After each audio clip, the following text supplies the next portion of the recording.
Salam sejahtera, terima kasih karena bersama dengan saya di Nazilin Unity Channel.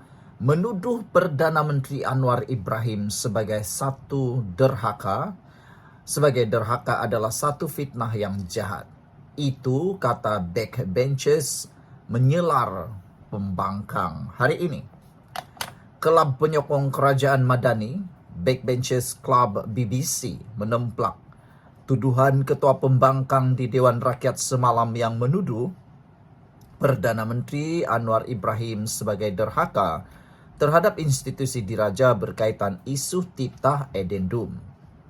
Kelab itu dalam satu kenyataan menegaskan tuduhan pembangkang adalah fitnah jahat kerana Datuk Seri Anwar Ibrahim sendiri telah mengesahkan titah tersebut tidak pernah diserahkan kepadanya. Malah, urusan berkaitan titah edendum adalah di bawah bidang kuasa Jabatan Peguam Negara dan bukan di bawah tanggung jawab Anwar sebagai Perdana Menteri. Kami, kelab penyokong kerajaan, ingin menegaskan bahawa tuduhan yang mendakwa Perdana Menteri menderhaka terhadap institusi diraja adalah satu fitnah jahat dan tidak berasas. Tiada unsur penderhakaan oleh Perdana Menteri. Menyatakan fakta yang benar tidak boleh dianggap sebagai penderhakaan, katanya lagi. Kelab itu menambah, tuduhan pembangkang adalah taktik lama untuk mengelirukan rakyat dengan memainkan sentimen institusi diraja demi kepentingan politik mereka sendiri. Ini katanya adalah satu cubaan yang tidak bertanggung jawab untuk mencetuskan keresahan dalam kalangan rakyat. Kalau penyokong kerajaan Madani berkata lagi, fitnah begini bukan sahaja mencerminkan ketidakmatangan politik, tetapi juga boleh merosakkan hubungan antara kerajaan dan institusi diraja, serta menjejaskan imej negara di peringkat antarabangsa. Ketua Pembangkang seharusnya lebih bertanggung jawab dalam mengeluarkan kenyataan, bukan menyebarkan dakwaan tidak berasas demi kepentingan politik semata-mata, katanya lagi. Selain itu, dakwaan bahawa pelabur tidak akan masuk ke negara ini kerana kononnya berlaku penderhakaan adalah tidak berasas. Keputusan pelabur bergantung kepada kestabilan ekonomi, polisi mesra pelabur, dan keyakinan terhadap kepimpinan negara. Bukannya fitnah politik yang tidak berlandaskan realiti, ujar kelab itu lagi. Menjadi persoalan daripada netizen ialah, kalaulah di luar Dewan Parlimen, beranikah Ketua Pembangkang ini menyatakan atau mengeluarkan kenyataan yang sama terhadap Anwar Ibrahim? Ada yang penyokong daripada Pakatan Harapan Barisan Nasional Kerajaan Perpaduan mencabar Ketua Pembangkang keluarkan kenyataan yang sama di luar Dewan Parlimen. Nak lihat sejauh mana beraninya mereka menggunakan isu ini di luar Parlimen. Manalah tahu akan kena saman lagi, kata netizen. Kalau betul Ketua Pembangkang ini ikhlas nak menuduh Kerajaan Perpaduan Anwar Ibrahim dan Anwar Ibrahim sebagai seorang yang penderhaka, apa kata Ketua Pembangkang? Bawa isu itu di luar Parlimen. Mahu tengoklah kan? Manalah tahu kena saman lagi pula Ketua Pembangkang ini. Sekali lagi, apa yang pentingnya di sini ialah dakwaan kononnya pelabur tidak akan masuk ke negara ini kerana berlakunya penderhakaan adalah tidak berasas. Pertama sekali, penderhakaan tidak berlaku. Anwar Ibrahim tidak derhaka kerana seperti yang dinyatakan oleh kelab pembangkang ini, titah edendum itu tidak pernah diterima oleh Anwar Ibrahim. Yang kedua, Anwar Ibrahim tidak mau campur tangan dalam urusan Ketua Peguam Negara. Entahlah, kalau Perdana Menteri yang lepas mungkin akan campur tangan. Tapi Anwar Ibrahim tak akan campur tangan. Bukankah itu satu berita yang baik yang dikehendaki oleh rakyat? Selain daripada itu, siapa kata pelabur tidak mahu masuk ke negara ini? Lihat saja pencapaian negara dari segi ekonomi pelaburan sekarang. Malaysia kembali menjadi intaian ataupun menjadi diintai, negara yang diintai untuk terus dilabur mendapat pelaburan daripada luar negara.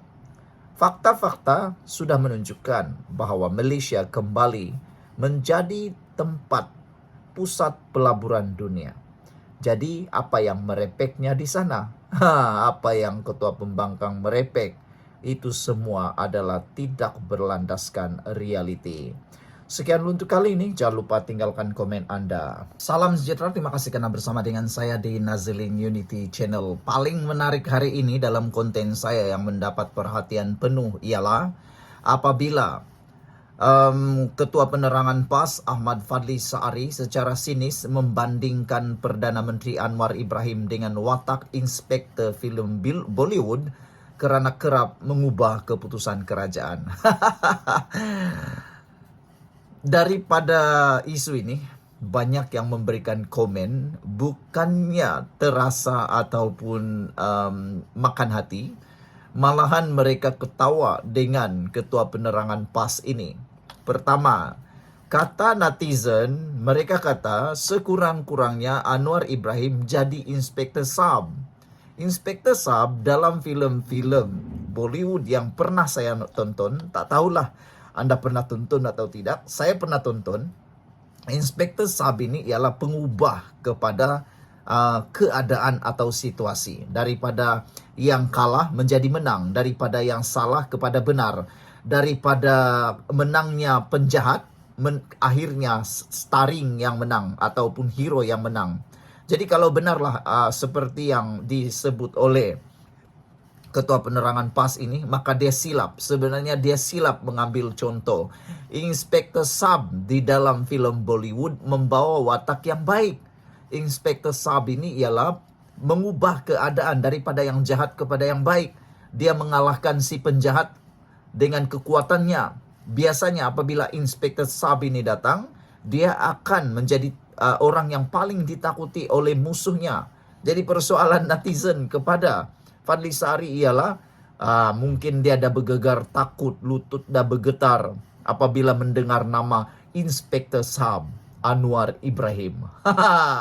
Jadi rupa-rupanya Fadli Saari ini dia tersilap pilih. Dia tersilap pilih Inspektor SAB untuk membandingkan Anwar Ibrahim. Anwar Ibrahim ya betul lah, dia itu Inspektor SAB yang membawa kebaikan, menangkap penjahat, menangkap perasuah, menangkap apa lagi ya, penyakau. Dan lebih penting lagi, dia bukan kluster fitnah. Sekurang-kurangnya Anwar Ibrahim itu bukan kluster fitnah. Macam pemimpin-pemimpin yang terlibat lah kan, antaranya pemimpin-pemimpin PAS yang sekarang ini dah terkenal dengan sifat memfitnah. Sekurang-kurangnya Anwar Ibrahim tidak masuk dalam kluster fitnah. Yang kamu cakap Anwar Ibrahim itu Inspektor SAB, betul lah tuh. Dia menyelamatkan negara, dia menyelamatkan masyarakat, dia membela orang miskin, dia membela orang yang tertindas. Orang tertindas nih, orang-orang miskin. Banding dengan 33 bulan pemerintahan sebelum ini, apa yang ada? Inspektor SAB pun tiada, yang ada entah inspektor apa yang ada. Yang ada hanya duta yang bertaraf menteri, yang bila ditanya apa pencapaiannya, entahlah, aku pun tak tahu. Kamu senaraikanlah sendiri. Manalah tahu adakan yang aku tak tahu. Selain itu, netizen juga kata sekurang-kurangnya Anwar Ibrahim itu adalah pemerintah yang bertanggung jawab seperti Inspektor SAB. Bukannya pemerintah yang hanya bercakap kosong tin kosong. Saudara-saudara sekalian, ramai netizen memberikan reaksi kepada isu yang ditimbulkan oleh Fadli Saari ini, yaitu Ketua Penerangan PAS ini. Mereka kata Fadli Saari ini hobinya menonton filem Bollywood kah sampai mengambil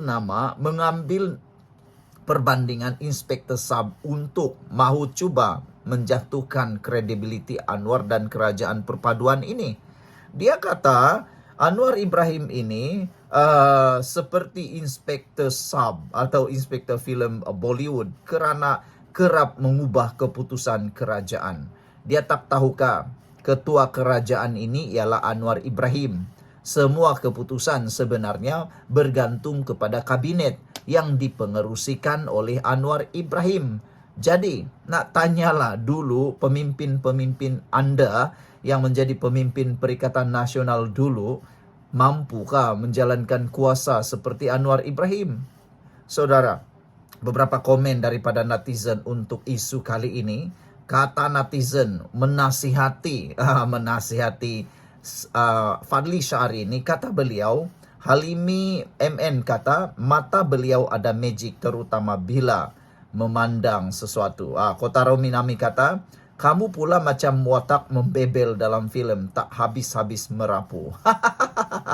Fadli Syahri dikatakan oleh Kotaro Minami sebagai, kamu pula macam watak membebel dalam filem, macam nenek-nenek, macam maci-maci, tak habis-habis merapu.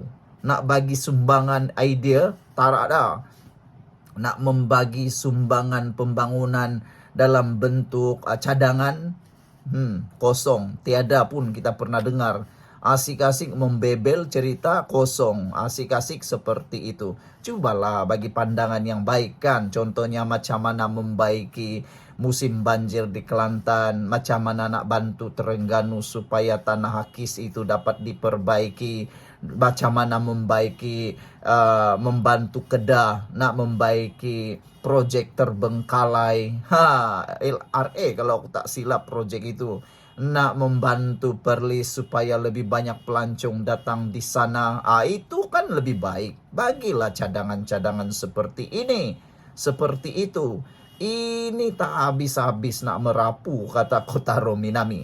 Tok Mudim kata, kalau kenaikan tarif elektrik hanya akan dikenakan kepada pengguna industri dan golongan berpendapatan tinggi. Industri fitnah pas tu pun kalau boleh kasih naik juga tarif elektriknya. Tok Mudim ini sebenarnya dia coba untuk Coba untuk menyindir lah. Dia menyindir Fadli Syahri. Dia kata pas ni dah mula ada industri fitnah kah, kata Tok Mudim, kerana dah banyak yang terkena fitnah, terkena saman fitnah. Dan itulah sekurang-kurangnya, kata netizen yang berbual dengan saya, sekurang-kurangnya Anwar Ibrahim tu tidaklah masuk dalam kluster fitnah. Sekurang-kurangnya Anwar Ibrahim tidak masuklah dalam kluster yang pernah dapat teguran daripada istana negara, daripada istana dan daripada raja-raja. Jadi kalau nak bagi perbandingan itu, bagilah perbandingan yang baik sikit. Ini ambil inspektur sub. Itu lagi baiklah sebenarnya. Bagilah perbandingan yang lebih bijak kan. Ini bagi perbandingan yang boleh menjerat leher sendiri. Okeylah, tak apalah. Lain kali bagilah perbandingan contoh inspektur yang lain ya. Okey, jadi itu dulu untuk kali ini. Jangan lupa tinggalkan komen Anda. Bye-bye.